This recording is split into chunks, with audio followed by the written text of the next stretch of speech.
Bismillahirrahmanirrahim. Assalamualaikum warahmatullahi wabarakatuh. Alhamdulillah. Alhamdulillahirabbil alamin wassalatu wassalamu ala asyrafil anbiya'i wal mursalin wa ala alihi wa sahbihi ajmain. Asyhadu an la ilaha illallah wahdahu la syarikalah wa asyhadu anna Muhammadan abduhu wa rasuluh la nabiyya ba'dah.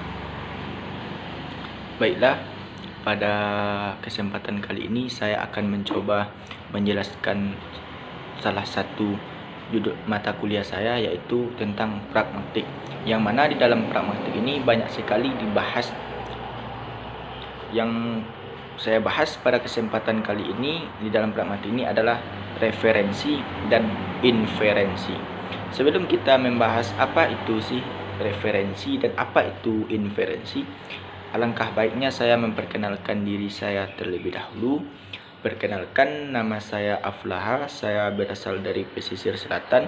Saya kuliah di Fakultas UIN Imam Bonjol Padang, Lubuk Lintah, Fakultas Adab dan Humaniora.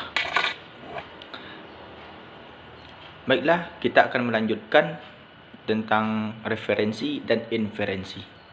Yang mana referensi ini adalah ungkapan kebahasaan yang digunakan oleh pembicara atau penulis yang mengacu pada suatu yang dibicarakan, baik dalam konteks kebahasaan maupun non-kebahasaan. Tipe referensi berdasarkan satuan lingualnya dibagi menjadi 3 tipe. Yang pertama, referensi personal. Referensi personal ini mencakup ketiga kelas kata ganti diri, yaitu kata ganti orang pertama, kata ganti orang kedua, dan kata ganti orang ketiga. Yang kedua adalah referensi demonstratif. Menurut Krida Laksana, referensi demonstratif adalah jenis yang berfungsi untuk menunjukkan sesuatu di dalam maupun di luar tuturan percakapan. Dan yang ketiga adalah referensi komparatif. Referensi komparatif ini adalah salah satu jenis gramatikal yang bersifat membandingkan dua hal atau lebih yang mempunyai kemiripan atau kesamaan dari segi bentuk, wujud, sikap, sifat, watak, perilaku, dan lain sebagainya. Contohnya yaitu seperti bagai, laksana, sama dengan, tidak, berbeda dengan, persis. Selanjutnya, tipe referensi berdasarkan tempat acuannya. Apakah acuan itu berada di dalam teks atau di luar teks? Maka dibedakan menjadi dua jenis, yaitu pengacuan endofora dan pengacuan exofora. Pengacuan endofora ini dibagi menjadi dua, yaitu anafora dan katafora. Yang mana anafora ini merupakan piranti dalam bahasa untuk membuat rujuk silang hal atau kata yang telah dinyatakan sebelumnya. Contohnya, Mas Tuti mendapat pekerjaan padahal dia memperoleh ijazah sejauh 2 tahun lalu.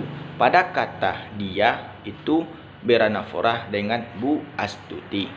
Yang kedua yaitu katafora, yaitu merupakan piranti dalam bahasa yang merujuk silang dengan anteseden yang di belakangnya. Contohnya, setelah dia masuk, langsung Tony memeluk adiknya. Salah satu interpretasi dalam kalimat di atas ialah bahwa dia merujuk Tony. Meskipun ada kemungkinan interpretasi lain, gejala pemakaian pronominal seperti dia yang merujuk pada antecedent Tony yang berada di sebelah kanannya, ini yang disebut dengan katafora. Yang kedua adalah tipe referensi pengacuan exofora. Referensi exofora apabila acuannya berada di luar teks percakapan. Contohnya, mobil saya kehabisan bensin, dia yang mengisinya. Maka di sana pengacuan exoforanya adalah bensin. Yang kedua, kita akan membahas tentang inferensi. Apa itu inferensi? Inferensi adalah hubungan yang diciptakan oleh pendengar atau pembaca dalam menginterpretasikan tuturan pembicara atau penulis. Dan inferensi ini juga dibagi menjadi beberapa tipe. Yang pertama, inferensi deduktif, yaitu dapat diklarifikasikan secara luas sebagai inferensi langsung, di mana kesimpulannya ditarik dari satu premis tunggal, dan inferensi mengenah, di mana kesimpulan ditarik dari dua premis atau lebih. Contoh dari inferensi deduktif ini adalah, Bu, besok temanku berulang tahun. Saya diundang makan malam, tapi saya tidak punya baju baru. Kadonya lagi belum ada. Maka inferensi di sana adalah bahwa tidak bisa pergi ke ulang tahun temannya. Yang kedua, tipe-tipe inferensi ini adalah inferensi induktif, yaitu disebut juga inferensi tidak langsung. Inferensi jenis ini menarik kesimpulan dari dua atau lebih premis. Contoh dari inferensi induktif adalah, saya melihat ke dalam kamar itu. Yang B mengatakan plafonnya sangat tinggi. Terus yang C juga mengatakan kamar itu memiliki plafon. Sebagai missing link diberikan inferensi. Yang selanjutnya itu pemakaian referensi dan pemakaian atribut. Pentinglah mengetahui bahwa tidak semua ungkapan memiliki referensi fisik yang dapat dikenali. Frase nomina tidak tentu dapat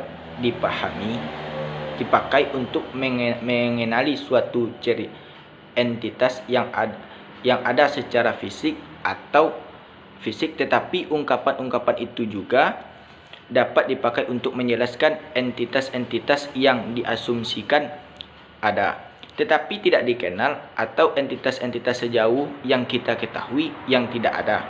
Jadi dapat disimpulkan bahwa frasa nomina itu tidak selalu dapat mengenali suatu yang memiliki ungkapan atau yang ada referensinya.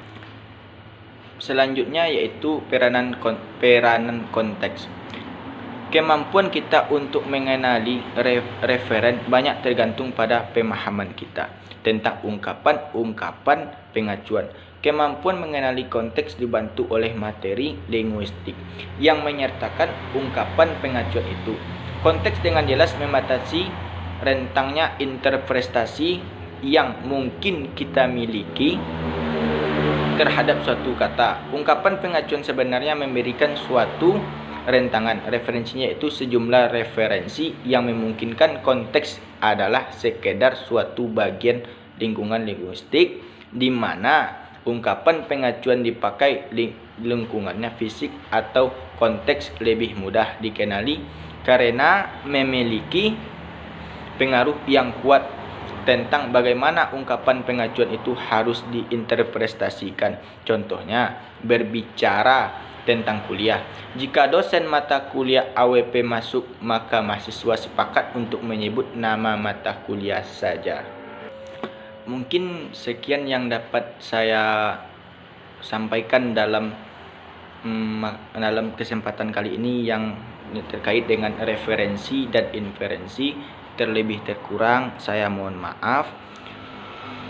Saya sudahi dengan wabillahi taufik ila aqwamit thoriq. Wassalamualaikum warahmatullahi wabarakatuh.